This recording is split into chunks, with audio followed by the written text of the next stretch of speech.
প্রিয় হাবিব সাল্লাল্লাহু আলাইহি ওয়াসাল্লাম বলেছেন, মুমিনের সকল অবস্থাই অত্যন্ত আশ্চর্যজনক এবং বিস্ময়কর। মুমিনের সুখ দুঃখের অবস্থা যেমন মঙ্গলজনক, তেমনি ভাবে আনন্দ বেদনা সকল অবস্থাই তার জন্য মঙ্গলজনক। সুখের অবস্থাও তার জন্য মঙ্গলজনক, দুঃখের অবস্থাও তার জন্য মঙ্গলজনক।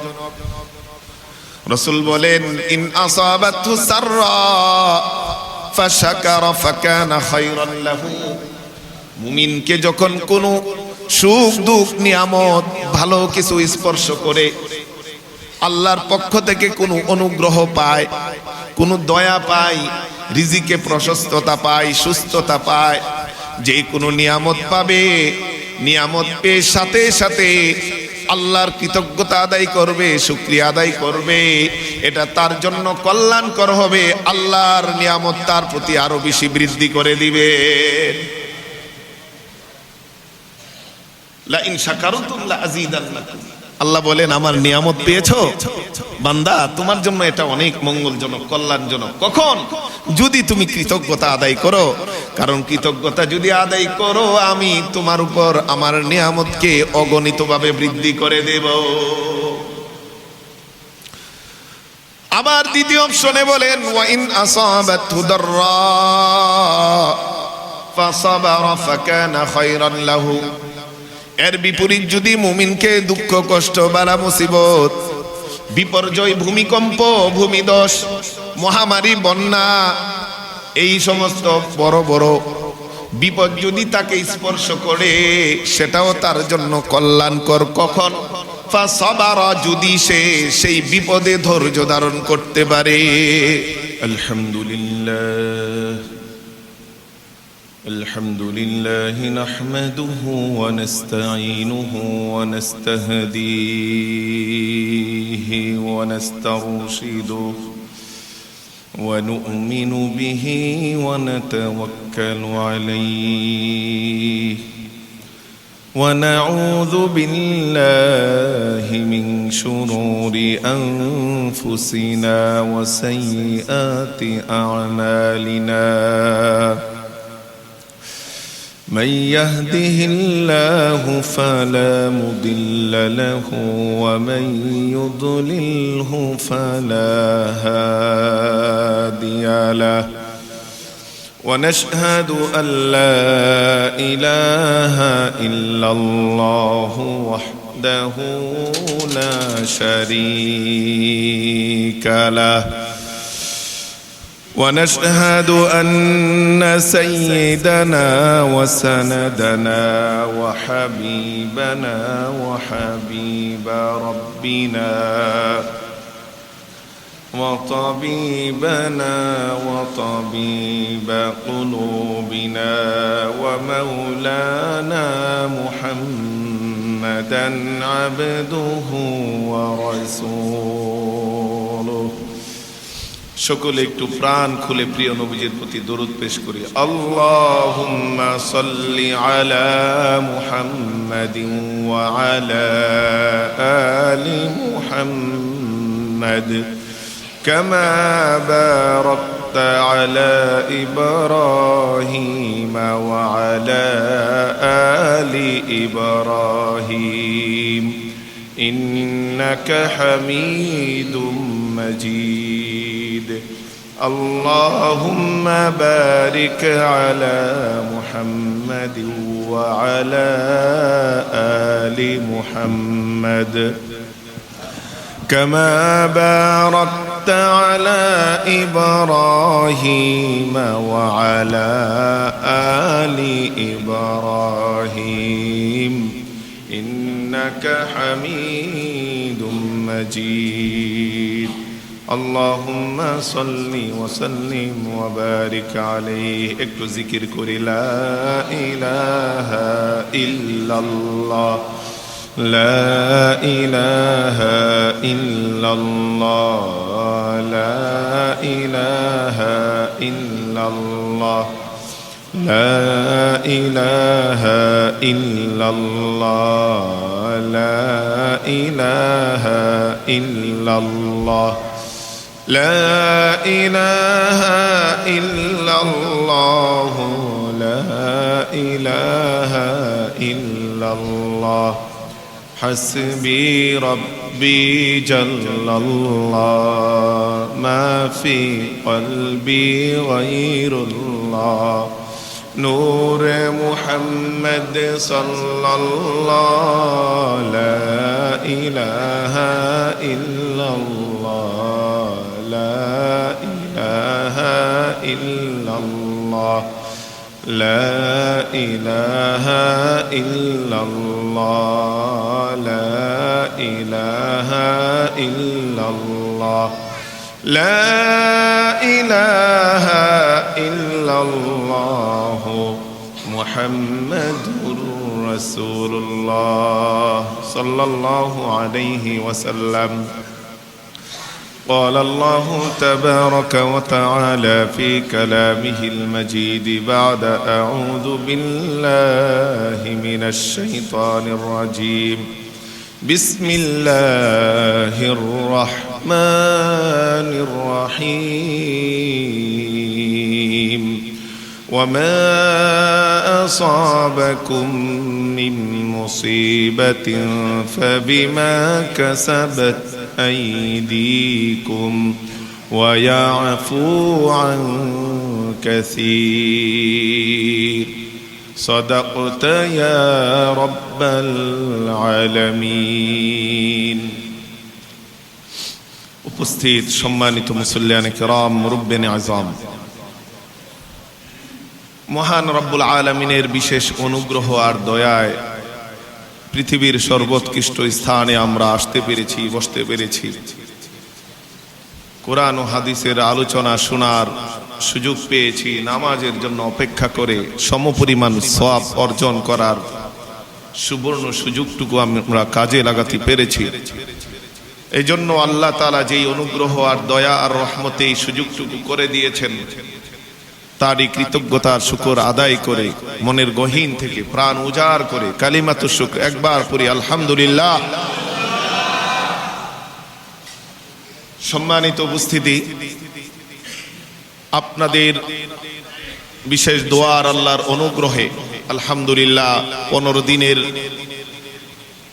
উমরা হজের সফর শেষে নিরাপদে আপনাদের সাথে আজকে সাক্ষাৎ করতে পেরেছি। তো আপনাদের বিশেষ দোয়া ছিল, আল্লাহ তাআলার অশেষ মেহেরবানি আর রহমত ছিল।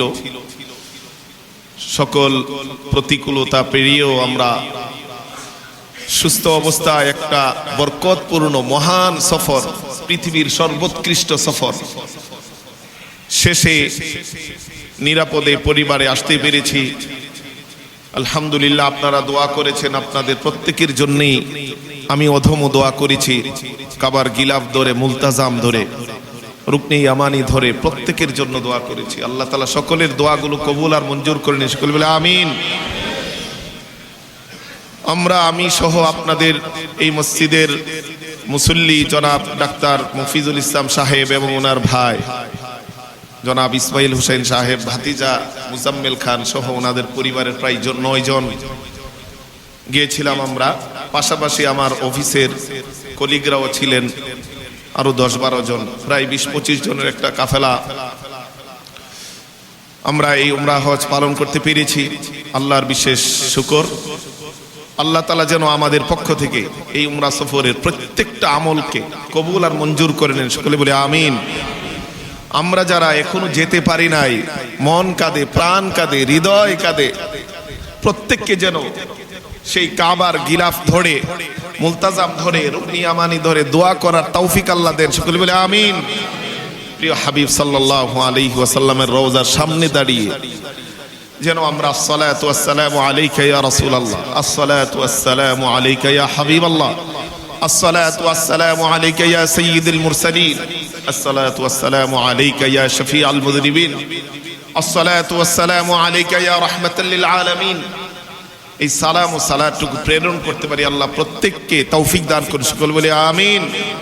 যারা একবার গিয়েছি বারবার যাওয়ার তৌফিক দান করে দিন। যারা বারবার গিয়েছি প্রত্যেক বছর বেশি বেশি যাওয়ার তৌফিক দান করে দিন, সকলে বলে আমিন। ভাই, এই একটা মুবারক সফর, পৃথিবীর কত সফরে কক্সবাজার এখানে সেখানে গিয়ে আমরা কত টাকা খরচ করি। পৃথিবীর সর্বোৎকৃষ্ট স্থান, সর্বোৎকৃষ্ট সফর। একটু নিয়ত করেন, হিম্মত করেন, দোয়া করেন, ইনশাআল্লাহ হয়ে যাবে, আল্লাহ সুযোগ করে দিবে। এর চেয়ে বরকতপূর্ণ সফর আর হতে পারে না। এটা মন, যদি আপনি মন থেকে প্রতিজ্ঞা করেন, ইনশাআল্লাহ আল্লাহ তাআলা কবুল করবেন। আল্লাহ তাআলা প্রত্যেককে সেখানে যাওয়ার মুলতাজাম ধরে দোয়া করার তৌফিক দান করবেন, সকলে বলে আমিন। আপনাদের দোয়ায় আলহামদুলিল্লাহ এইবার সফরটা ছিল অনেক বেশি গুরুত্বপূর্ণ। যত আমাল আছে এটা অহংকার বা বরত্বের জন্য নয়, বরং আল্লাহ তাআলা বলেছেন ওয়া আম্মা বিনিআমাতি রাব্বিকা ফাহাদ্দিস। কোন নিয়ামত যদি তুমি পাও, মানুষকে উৎসাহিত করার জন্য, আল্লাহর দিকে ধাবিত করার জন্য সেই নিয়ামতটা বর্ণনা করো। সেই আলোকে যে আলহামদুলিল্লাহ হাজরে আসওয়াদে তিনবার আলহামদুলিল্লাহ চুমু খাওয়ার তৌফিক দিয়েছে আল্লাহ তাআলা।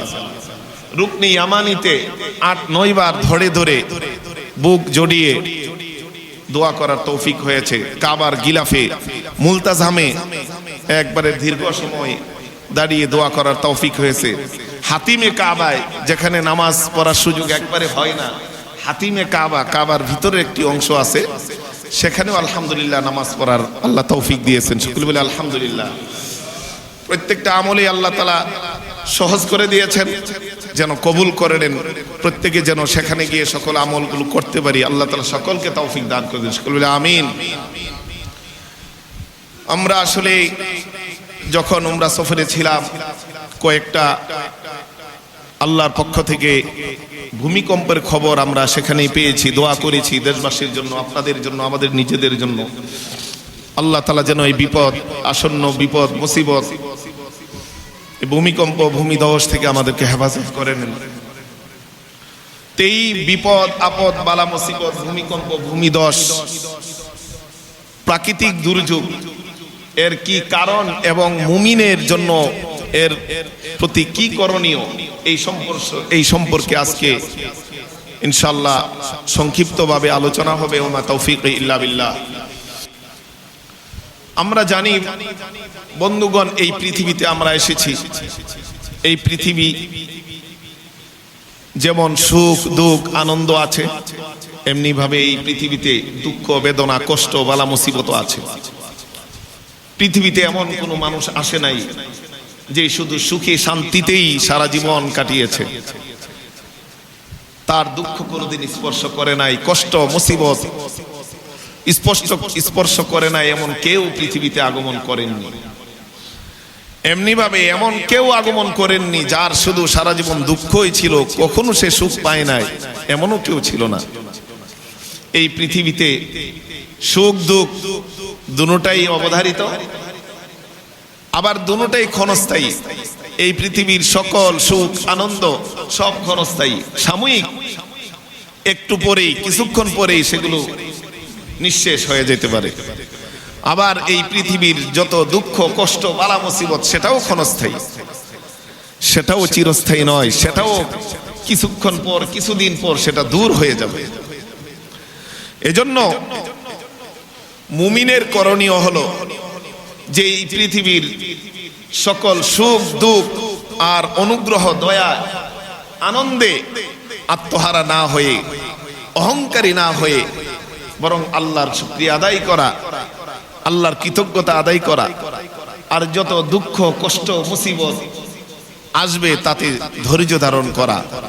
যদি এটা করতে পারি, তাহলে মুমিনের জন্য সকল কর্মই, সকল কাজেই, সকল অবস্থায় কি আল্লাহর কাছে অনেক বেশি মঙ্গলজনক। মুমিনকে যদি ভালো কিছু স্পর্শ করে, সেটাও যেমনি ভাবে মুমিনের জন্য সুখকর। যদি মন্দ মুসিবত বালা মুসিবত দুঃখ কষ্ট স্পর্শ করে, সেটাও মুমিনের জন্য কল্যাণকর এবং মঙ্গলজনক। এটাই প্রিয় নবী সাল্লাল্লাহু আলাইহি ওয়াসাল্লাম হাদিসে স্পষ্ট বলেছেন। মুসলিম শরীফের 2999 নম্বর হাদিস, রাসূল বলেন, আজাবান লিআমরিল মুমিনি ইন্না আমরাহু কুল্লাহু খায়র ইন আসাবাতহু সাররা শাকারা ফাকানা খায়রান লাহু ওয়া ইন আসাবাতহু দাররা ফাসাবারা ফাকানা খায়রান লাহু وليس ذاك لأحد إلا للمؤمنين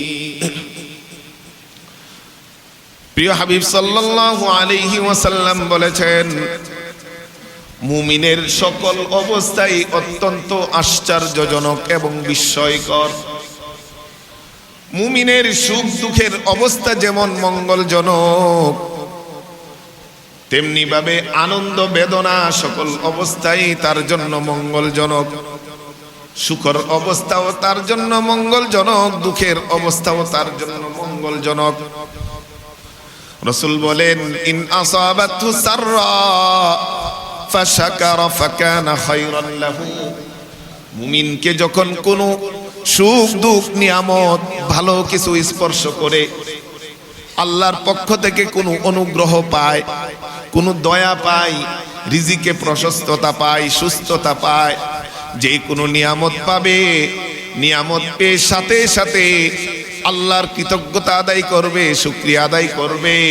এটা তার জন্য কল্যাণকর হবে, আল্লাহর নিয়ামত তার প্রতি আরো বেশি বৃদ্ধি করে দিবে।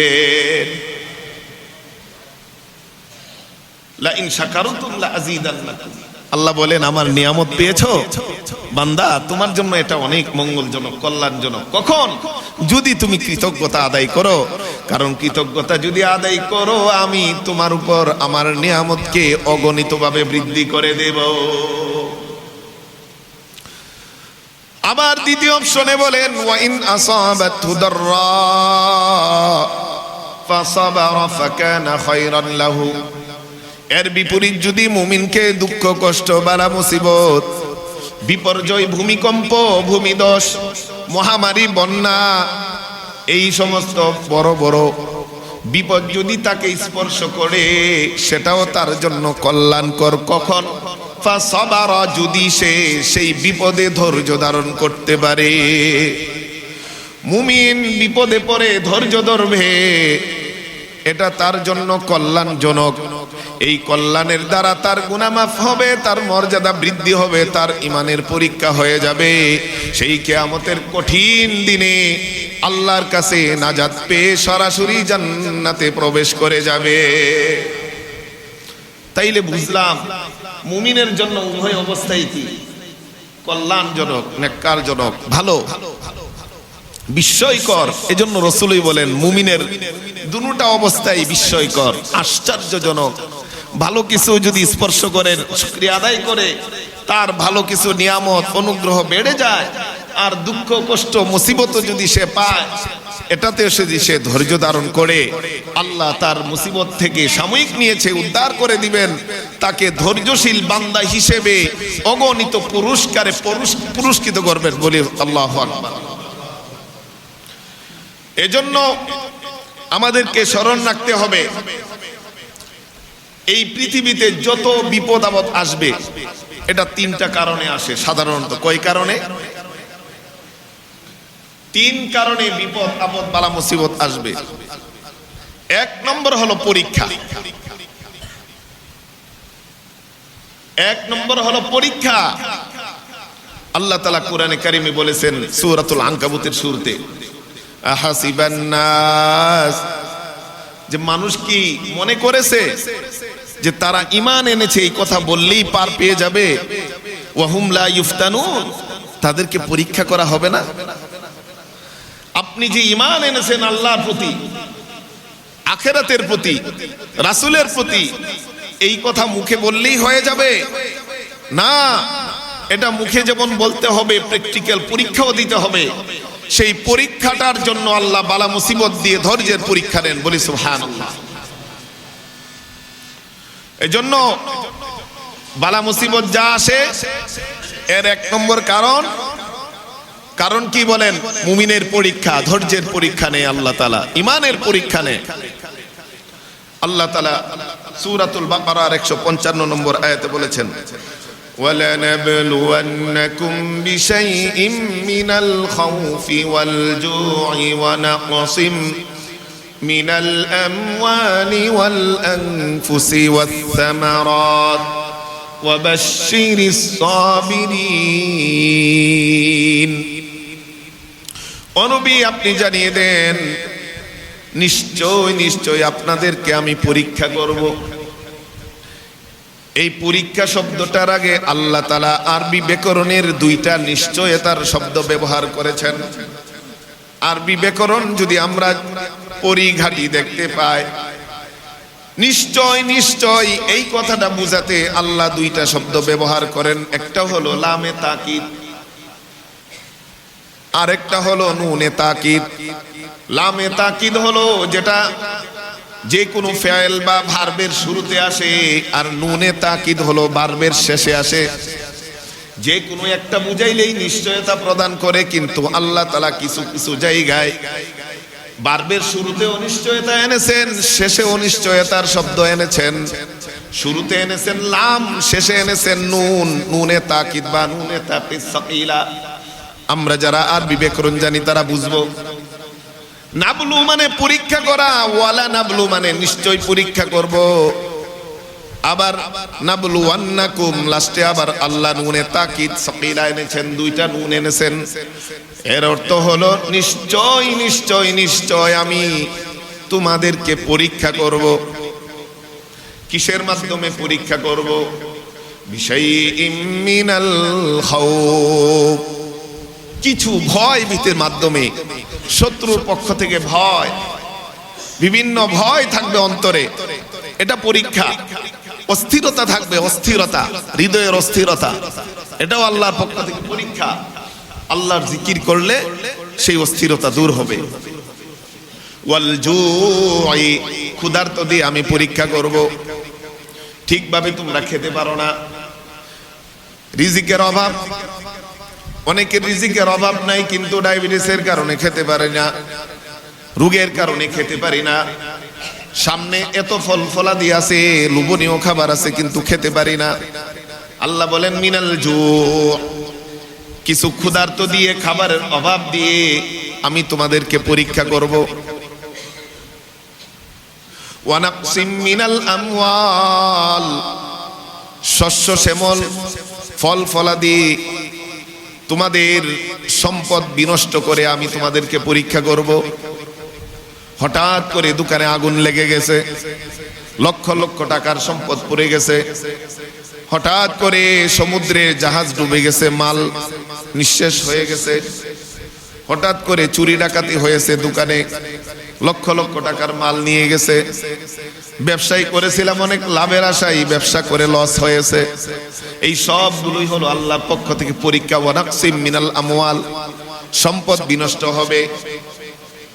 ওয়াল আনফুস, আবার কখনো তো প্রিয়জনকে হারাতে হবে, স্ত্রীকে হারাতে হবে, সন্তানকে হারাতে হবে, পিতামাতাকে হারাতে হবে, কাছের মানুষকে হারাতে হবে, এটাও আল্লাহর পক্ষ থেকে পরীক্ষা। ওয়াসসামারাত, কৃষি জমি, বিভিন্ন কিছু। আল্লাহর কাছে আমি এত সুন্দর কৃষি জমি করেছি, একদিন ঝড় এসে সব বিনষ্ট করে দিয়েছে। আম বাগানের আমগুলো একদিন শিল পরে সব নষ্ট হয়ে গেছে। এই সবগুলো হলো আল্লাহর পক্ষ থেকে পরীক্ষা। হঠাৎ করে ভূমিকম্প এসে আমার বাড়িটা ভেঙে গিয়েছে, সবগুলো হলো আল্লাহ তাআলার পক্ষ থেকে পরীক্ষা। আল্লাহ তাআলা বলেন এই সমস্ত জিনিস দিয়ে অবশ্যই তোমাকে পরীক্ষা করব। ওয়াবাশশিরিস সাবিরিন, ও নবী এই পরীক্ষাগুলোতে যারা ধৈর্য ধারণ করে, আমি আল্লাহর উপর অগাধ বিশ্বাস যারা রাখতে পারবে, তাদের জন্য অফুরন্ত সুসংবাদের আপনি সুসংবাদ দান করে দিন। বলি সুবহানাল্লাহ। অফুরন্ত নিয়ামতের সুসংবাদ তাদেরকে দান করে দিন। আর যারা ধৈর্যশীল বান্দা কারা, এটা আল্লাহর পরিচয় এখানে বলে দিয়েছেন। الذين إذا أصابتهم مصيبة قالوا إنا لله وإنا إليه راجعون। ধৈর্যশীল কারা? যাদেরকে এই সমস্ত বিপদ আপদ বালা মুসিবত তাদেরকে পাওয়ার পরেও, স্পর্শ করার পরেও ভয় ভীতি আছে, রিজিকের অভাব আছে, ধন সম্পদ বিনষ্ট হয়ে গেছে, যে কোনো প্রিয়জন হারিয়ে গেছে, শস্য শ্যামল ফল ফলাদি এগুলো বিনষ্ট হয়ে গেছে, এই সকল বালা মুসিবতে যারা নাকি এই বালা মুসিবত দুঃখ কষ্ট স্পর্শ করার পর তারা বলে অলু ইন্না লিল্লাহ, আমরা তো নিশ্চয়ই আল্লাহর জন্য, ইন্না লিল্লাহ নিশ্চয়ই আল্লাহর জন্য, ওয়া ইন্না ইলাইহি রাজিউন নিশ্চয়ই আমরা আল্লাহর কাছেই ফিরে যাব। এই কথাটুকু যারা বলে তারা হলো ধৈর্যশীল। বলি সুবহানাল্লাহ। এখন আমরা শুধু কেউ মারা গেলে ইন্না লিল্লাহি ওয়া ইন্না ইলাইহি রাজিউন পড়ি। মূলত আল্লাহ তাআলা ইন্না লিল্লাহি ওয়া ইন্না ইলাইহি রাজিউন, মৃত্যুবরণ, প্রিয়জন হারানো, এটা পরীক্ষার একটা পরীক্ষা। যে কোনো ধরনের বালা মুসিবত আসুক, আমরা এই দোয়াটা, আয়াতের অংশটা পড়ব। এটাই আল্লাহ আমাদেরকে শিক্ষা দিয়েছেন, ধৈর্যশীলের পরিচয় বলে দিয়েছেন। যারা নাকি সকল অবস্থায় বলবে আল্লাহ আমরা আপনার জন্য, আমাদের জীবন আপনার জন্য, আমাদের সম্পদ আপনার জন্য, আমাদের পরিবার পরিজন আপনার জন্য,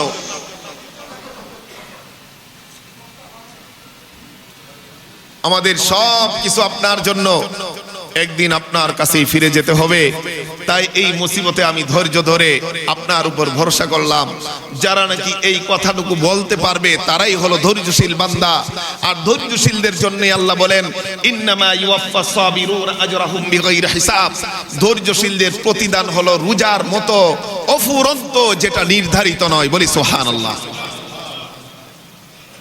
উলাইকা আলাইহিম সালাওয়াতুম মির রাব্বিহিম ওয়া রাহমাহ ওয়া উলাইকা হুমুল মুহতাদুন।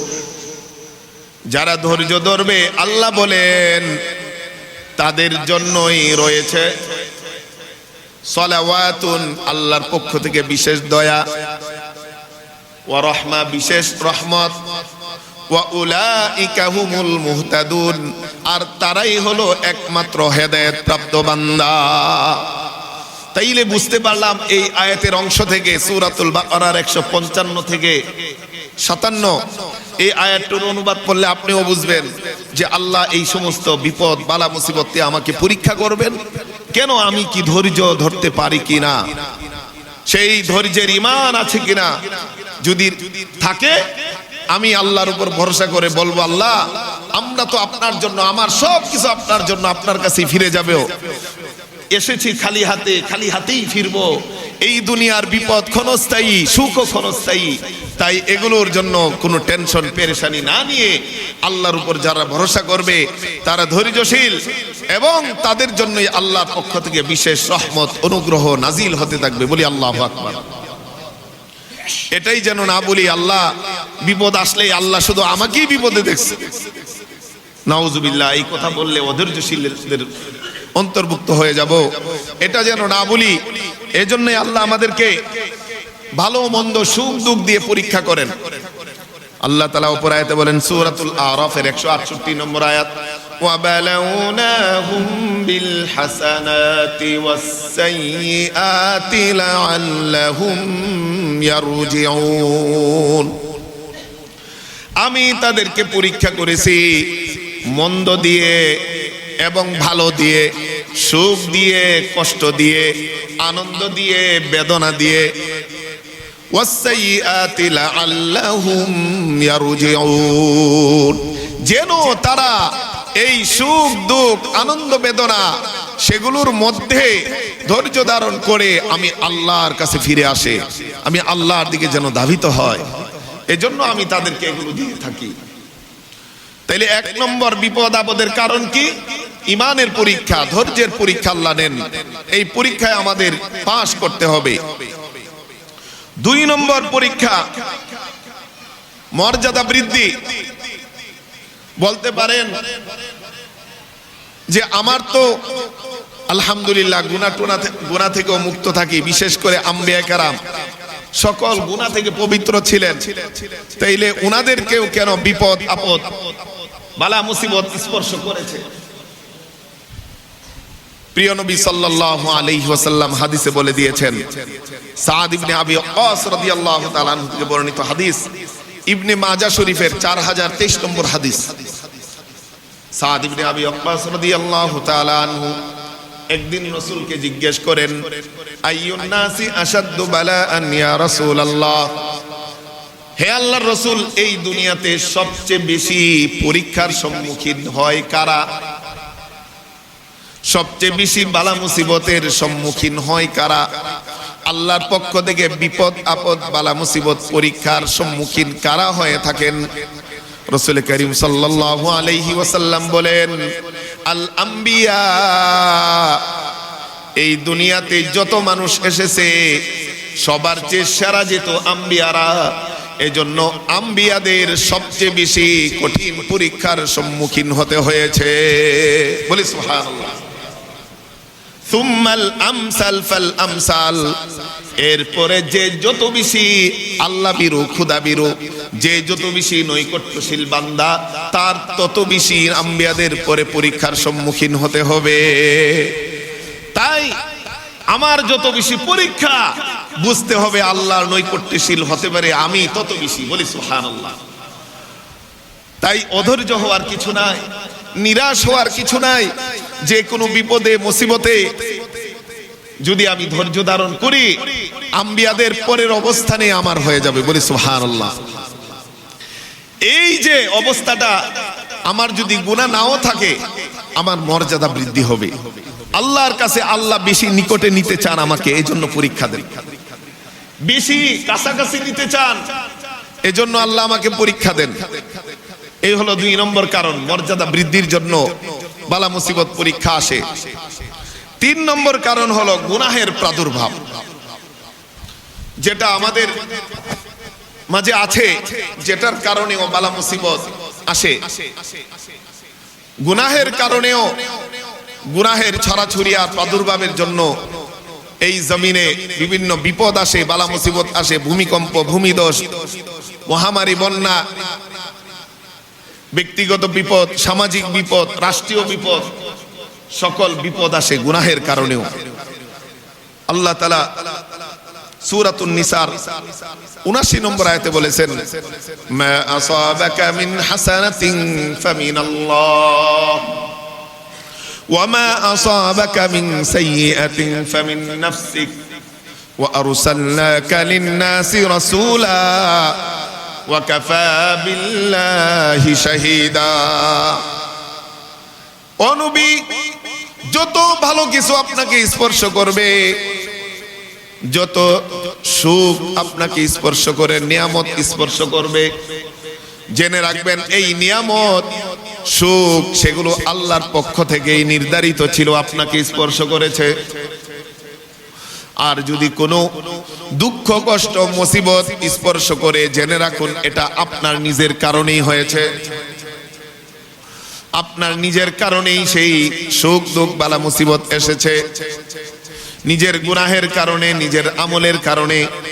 এজন্যই আল্লাহ তাআলা সূরাতুর রুমের ৪১ নম্বর আয়াতে বলে দিয়েছেন, যাহারাল ফাসাদু ফিল বাররি ওয়াল বাহর বিমা কাসাবাত আইদিন নাসি লিয়ুযীকাহুম বা'দাল্লাযী আমিলু লা'আল্লাহুম ইয়ারজিউন।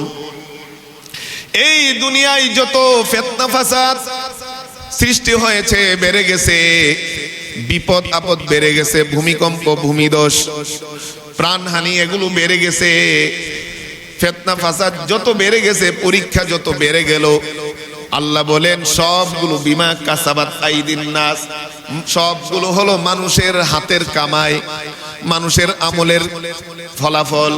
মানুষ হাতে বিভিন্ন গুনাহ করেছে, মানুষের আমলে গুনাহ ছড়িয়ে গেছে। এজন্যই আল্লাহ তাআলা এই বিপদ আপদ বালা মুসিবত দেন। কেন দেন? আল্লাহ বলেন লিয়ুযীকাহুম বা'দাল্লাযী আমিলু, যেন তাদের এই পাপের শাস্তি কিছুটা হলেও দুনিয়ায় অনুভব করতে পারে। শুধু অনুভব করে কি ধ্বংস হয়ে যাব বলে না, আল্লাহ বলেন অনুভব করে লাআল্লাহুম ইয়ারজিউন, এই পাপের শাস্তি অনুভব করে যেন সে আল্লাহর দিকে ফিরে আসে, আমার দিকে ফিরে আসে, আখিরাতের দিকে যেন ফিরে আসে। আমি আল্লাহকে ভুলে গিয়ে সে সেই দিকে যেন দুনিয়ার দিকেই শুধু বিমুখ, দুনিয়ার দিকে আকৃষ্ট না হয়ে যায়। আমি আল্লাহর দিকে ফিরানোর জন্যই আমি এই বিপদ আপদ মুসিবত গুলো দিয়ে থাকি। বলি সুবহানাল্লাহ। আমার হাতের কামাই গুনাহের কারণে আল্লাহ মুসিবত দেন কেন?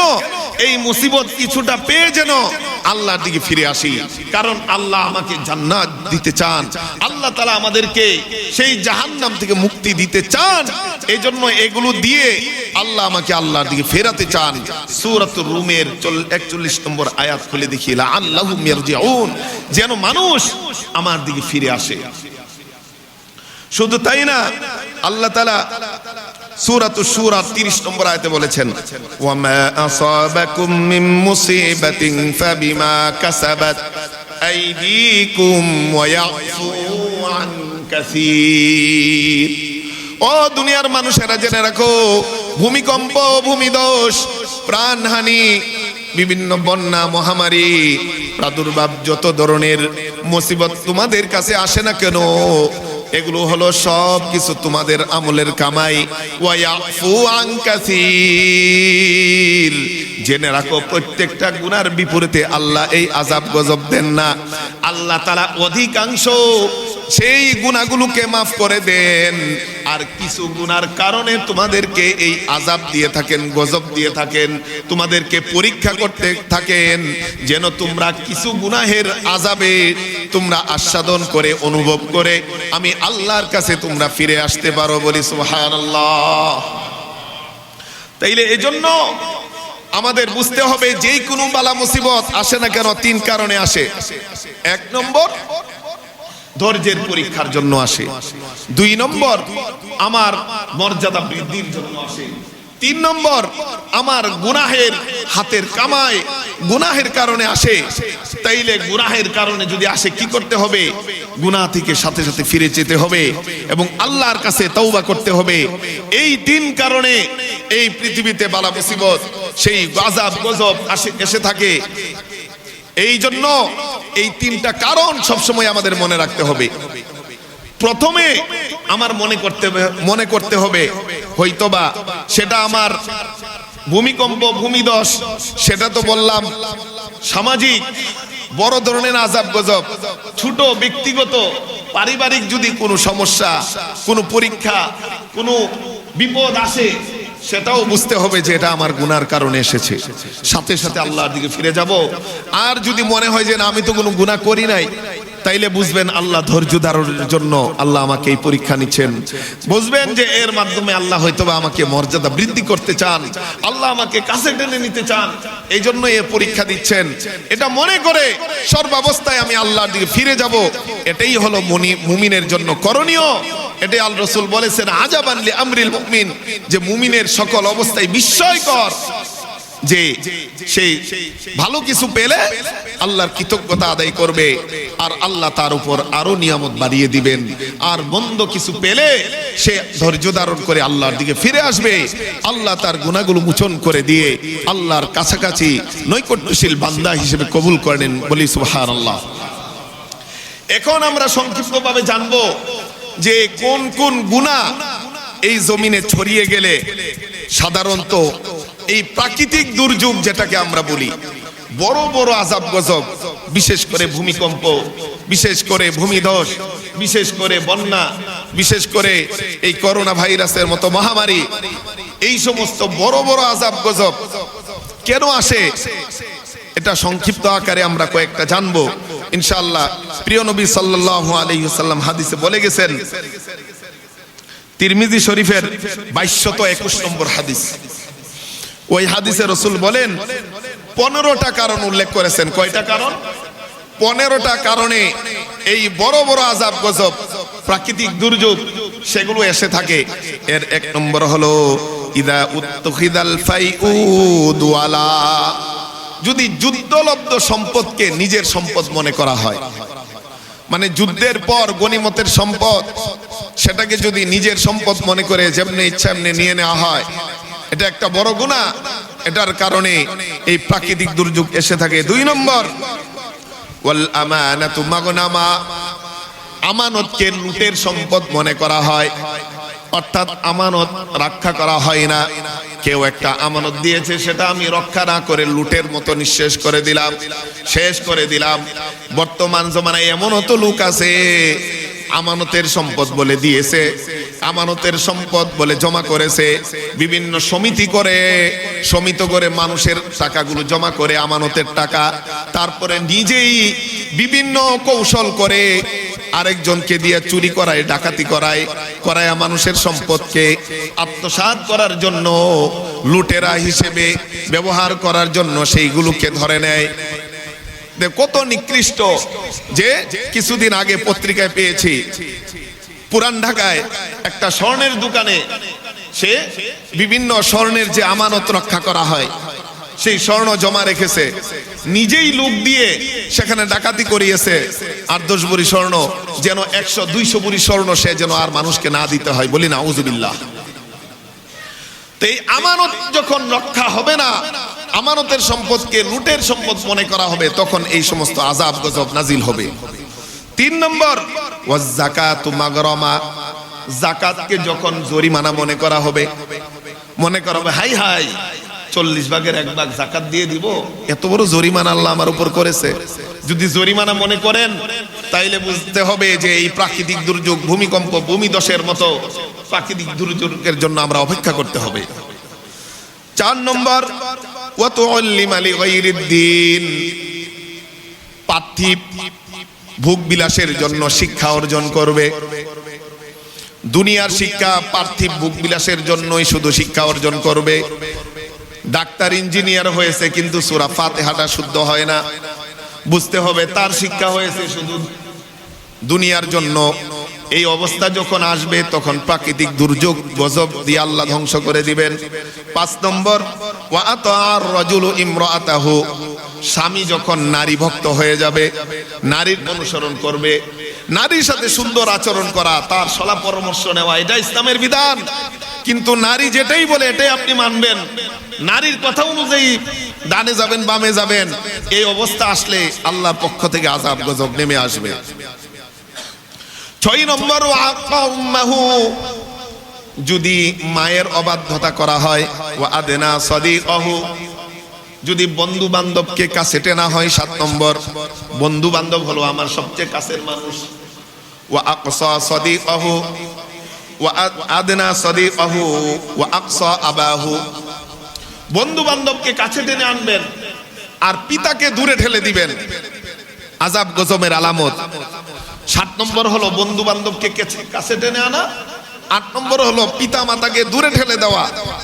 বন্ধুর যে কোনো প্রয়োজনে আমি দৌড়ে যাই আর পিতা মাতার প্রয়োজনে আমি ছিটকে যাই, এটা আল্লাহর পক্ষ থেকে আযাব গজবের কারণ। ওয়াজাহারাতিল আসওয়াতু ফিল মাসাজিদ, মসজিদে সুরগুল হট্টগোল বেড়ে যায়। যে কোনো ছোট্ট বিষয় নিয়ে আমরা হট্টগোল শুরু করি, চিল্লাচিল্লি শুরু করি, এইরকম যদি অবস্থা হয় আল্লাহর পক্ষ থেকে আযাব গজবের অপেক্ষা করতে হবে। 9 নম্বর, 10 নম্বর, ওয়াসাদাল কবিলাতা ফাসিকুহুম, সমাজের নেতা হবে সবচেয়ে ফাসিক ব্যক্তি, গুনাহগার ব্যক্তি। 11 নম্বর, ওয়া কানা যাঈমুল কওমি আরদালাহুম, সমাজের নেতৃত্ব দিবে সবচেয়ে নিকৃষ্ট ব্যক্তি। 11 নম্বর। 12 নম্বর, ওয়া উকরিমার রাজুলু মাখাফাতা শাররিহি, সময় নাই আমি সংক্ষিপ্তভাবে বলে যাচ্ছি। 12 নম্বর, মানুষকে সম্মান করা হবে তার অনিষ্টতা থেকে বাঁচার জন্য। তাকে আমি সামনে সামনে সম্মান করি, নাইলে আমাকে ক্ষতি করবে। আসলে অন্তর থেকে শ্রদ্ধা নাই, সম্মান নাই, অনিষ্টতা থেকে বাঁচার জন্য সম্মান করি। এই অবস্থা সৃষ্টি হলে আল্লাহর পক্ষ থেকে আযাব গজব নেমে আসবে। এই অবস্থা আছে কি নাই বর্তমানে বলেন? 13 নম্বর, ওয়াজহারাতিল কায়নাতু ওয়াল মাআজিফ, গায়ক গায়িকা, নর্তক নর্তকী এবং বাদ্যযন্ত্রের ব্যবহার বেড়ে যাবে, আছে কিনা? 13 নম্বর। 14 নম্বর, ওয়াশুরিবাতিল খুমুর, মদ পান করা হবে, বিভিন্ন ধরনের নেশাদ্রব্য গ্রহণ করা হবে, আছে না নাই? 15 নম্বর, ওয়ালাআনা আখিরু হাযিহিল উম্মতি আউওয়ালাহা, একে অপরকে শুধু লানত দিবে, এই বেটা তুই ধ্বংস হ। নিজের পূর্বপুরুষকে লানত দিবে যে এরা আমাদের জন্য এত ক্ষতি করে গেছে, এটা করে গেছে, সেটা করে গেছে।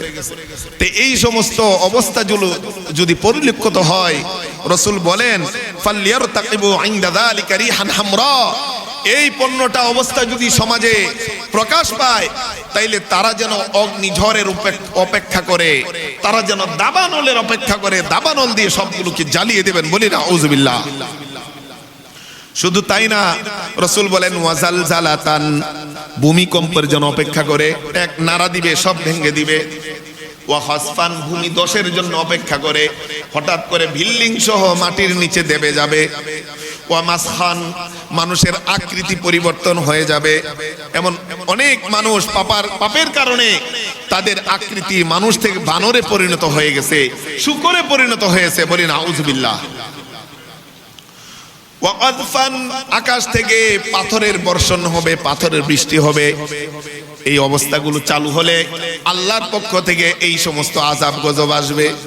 এজন্য আরেক হাদিসে মুস্তাদরাকে হাকিমের 8829 নম্বর হাদিসে আরো কয়েকটা আলামত বলেন, ফাইদা ইস্তাহাল্লু জিনা, জিনা ব্যভিচারকে যখন বৈধ মনে করা হবে, অবাধ মেলামেশা, নারী পুরুষের অবাধ মেলামেশা যখন বৈধ মনে করা হবে, তখনও এই আল্লাহর পক্ষ থেকে আযাব গজব আসবে।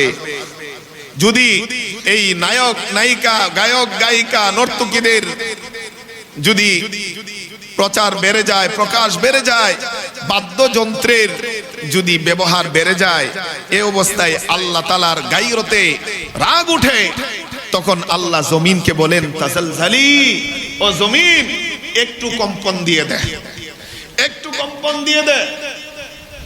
কম্পন দেয় কেন? যেন আমরা এই সমস্ত গুনাহ থেকে নিজেরা ফিরতে পারি। রাসূল বলেন ফাইন তাবু ওয়া নাযাউ, যদি তারা তওবা করে গুনাহ থেকে ফিরে আসে, তাইলে আমি তাদেরকে মাফ করে দেই। ওয়া ইল্লা হালাকু, যদি আমরা না ফিরে আসি, হাদামাহা আলাইহিম, আল্লাহ তাআলা এই আযাব গজব দিয়ে মানুষকে ধ্বংস করে দেন। বলি না আউযুবিল্লাহ। এজন্য বন্ধুগণ, আমাদের এই যে সম্প্রতি যে কয়েকটা ভূমিকম্প হয়ে গেল, মনে করবেন না এটা শুধু একটা প্রাকৃতিক দুর্যোগ। বিভিন্ন বৈজ্ঞানিক কারণ বলে থাকেন যে ওই ইন্ডিয়ান প্লেটের এখানে ফাঁক হয়ে গেছে, এটা হয়ে গেছে, সেটা হয়ে গেছে। এগুলো হলো বৈজ্ঞানিক ব্যাখ্যা, সেগুলো আপনার শোনার দরকার নাই। আপনি মুমিন হিসেবে, মুসলিম হিসেবে আপনি, আমার করণীয় হলো যে আমার গুনার কারণে আল্লাহ এই ভূমিকম্প দিচ্ছেন, আমাকে সতর্ক করছেন যেন আমি গুনাহ থেকে আল্লাহর দিকে ফিরে আসি, যেন আমি আল্লাহর দিকে ফিরে আসি। কারণ এই ভূমিকম্পে যদি আমি মৃত্যুবরণ করি আর আল্লাহর দিকে যদি ফিরে আসি, তাইলে আমার আর কোনো চাওয়া নাই, সরাসরি জান্নাতে চলে যাব। আর এই আযাব গজব পেয়েও যদি আমি সতর্ক না হয়, আল্লাহর কাছে যদি ফিরে না আসি, আমি যদি তাওবা যদি না করি, বুঝতে হবে আমার অন্তর মোহর এটে যাবে, বিপদ আপদ গজবে পতিত হয়ে মৃত্যুবরণ করব, জাহান্নামী হয়ে যাব। বলি না আউযুবিল্লাহ। এজন্য এটা আমাদের জন্য অশনি সংকেত, এই ভূমিকম্পগুলো অশনি সংকেত, সতর্কবাণী, সতর্কবার্তা আল্লাহ আমাদেরকে দিয়েছেন। কারণ ইতিপূর্বে অনেক জাতিকে আল্লাহ বিভিন্ন ধরনের আযাব গজব দিয়ে ধ্বংস করেছেন। সূরাতুল আনকাবুতের 40 নম্বর আয়াতে আল্লাহ বলেন ফাকুল্লান আখাযনা বিযামবিহি ফামিনহুম মান আরসালনা আলাইহিম হাসিবা ওয়া মিনহুম মান আখাযাতহু সাইহা ওয়া মিনহুম মান খাসাফনা বিহিল আরদ ওয়া মিনহুম মান আগরাকনা ওয়া মা কানা আল্লাহু লিয়াযলিমাহুম ওয়ালাকিন কানু আনফুসাহুম ইয়াযলিমুন। ও মুমিন, জেনে রাখো তোমার পূর্বে আমি অনেক জাতিকে ধ্বংস করেছি। আদ জাতিকে আমি এই পাথরের বৃষ্টি দিয়ে ধ্বংস করেছি, সামুদ জাতিকে আমি বিকট শব্দ দিয়ে ধ্বংস করেছি। ওয়া ইলা মাদিয়ানা আখাহুম শুআইবা, এই শুআইব আলাইহিস সালাতু ওয়াস সালামের জাতিকে আমি ভূমিকম্প দিয়ে ধ্বংস করেছি। সেই ফেরাউনকে আমি সেই সমুদ্রে ডুবানোর মাধ্যমে, নিমজ্জিত করার মাধ্যমে ধ্বংস করেছি। কারুনকে খাসাফনা বিহিল আরদ, এই ভূমি দশের মাধ্যমে ধ্বংস করেছি। তার সম্পদ সহ কিয়ামত পর্যন্ত শুধু দাপতেই থাকবে। আল্লাহ তাআলা বলেন এই সমস্ত আযাব গজব নিদর্শন আমি কোরআনে এজন্যই উল্লেখ করেছি, তোমরা যেন সতর্ক হও, তোমরা যেন সাবধান হও। কারণ আল্লাহ বলেন ওয়ামা কান আল্লাহু লিয়াযলিমাহুম, যাদেরকে আমি এই আযাব গজব দিয়ে ধ্বংস করেছি, আমি আল্লাহ তাদের উপর কোনো জুলুম করি নাই, কোনো অবিচার করি নাই। ওয়ালাকিন কানু আনফুসাহুম ইয়াযলিমুন, তারা নিজেরা আমি আল্লাহর অবাধ্যতা করে, আমি আল্লাহর নাফরমানি করে, আমি আল্লাহর হুকুম থেকে দূরে সরে গিয়ে নিজেরা নিজেদের উপর জুলুম করেছে, অত্যাচার করেছে, অবিচার করেছে। এজন্য তাদেরকে এই সমস্ত বড় বড় আযাব দিয়ে গজব দিয়ে ধ্বংস করে দিয়েছে। ও মুমিন, তোমার করণীয় এই আযাব গজবে তুমি ভয় পেও না, না পেয়ে আমি আল্লাহর দিকে ফিরে আসো। হতে পারে যে আগামী এক সপ্তাহ পরে 9-10 ডিগ্রি মাত্রা ভূমিকম্প হবে, হয়ে সব ধ্বংস হয়ে যাবে। আমি সেই পাথরের নিচে পড়ে চিল্লাচিল্লি করে এক সময় মরে যাব, কিন্তু আমার আফসোস থাকবে না যদি আমি আল্লাহর দিকে ফিরে আসি, ঈমান নিয়ে যদি মৃত্যুবরণ করতে পারি, সেটা আমার জন্য সৌভাগ্য।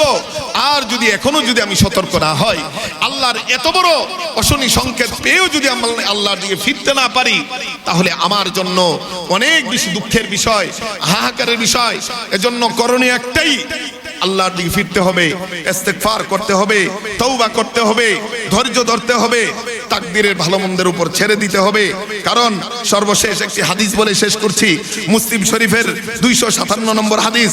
রাসূল বলেন মা মিন মুসলিমিন ইশাকু শাওকাতান ফামা ফাওকাহা ইল্লা রাফা আল্লাহু বিহা দারাজাতান ওয়া মুহিয়াত আনহু খাতিআতান।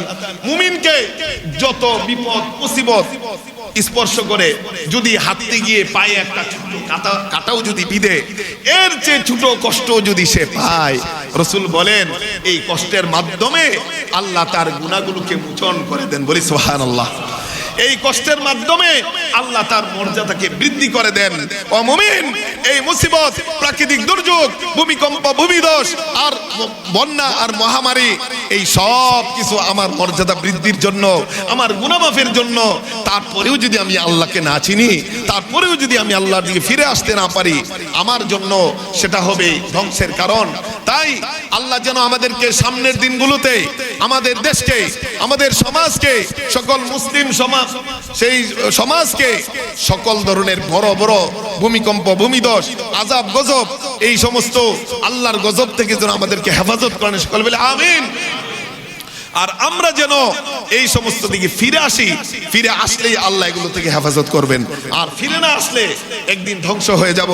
বলতে পারেন যে এই সমাজে 100 জন মানুষের মধ্যে 10 জনও তো আছে, 10 জন ইমানদারও তো আছে, পাক্কা ইমানদার। তো 10 জনকে কি আল্লাহ রক্ষা করবেন না? না, যখন বিপদ আসবে সকলেই বিপদের সম্মুখীন হবে। তবে মুমিন যাকে স্পর্শ করবে, মুমিন যাকে করুণা স্পর্শ করবে, মুমিন যাকে ভূমিকম্প, ভূমিধস স্পর্শ করবে, তার জন্য রাসূল স্পষ্ট হাদিসে বলে দিয়েছেন রাহমাতান, এটা তার জন্য রহমত, তার জন্য শহীদি মর্যাদার বৃদ্ধির কারণ। বলি সুবহানাল্লাহ। আর ফাসিকের জন্য এটা হলো আযাব আর গজব। এই আযাব দিয়ে তাকে ধ্বংস করে আল্লাহ জাহান্নামে নিক্ষেপ করে দিবেন। তাই আমাদের করণীয়, আল্লাহর কাছে বেশি বেশি দোয়া করব যে আল্লাহ সামনের দিনগুলোতে আমাদেরকে আযাব গজব থেকে হেফাজত করে নেন, এবং আমার গুনাহ থেকে ফিরে এসে আল্লাহর কাছে তওবা করব। রাজি আছি তো ইনশাআল্লাহ? কারাগার রাজি আছি? একটু হাত তুলে দেখি। আল্লাহ আমাদের সকলকে আপনার পরিপূর্ণ খাঁটি তওবাকারী বান্দা হিসেবে কবুল আর মঞ্জুর করুন। সকল বলে আমিন। ওয়া আখির দাওয়ানা আলহামদুলিল্লাহি রাব্বিল আলামিন। গত জুমায়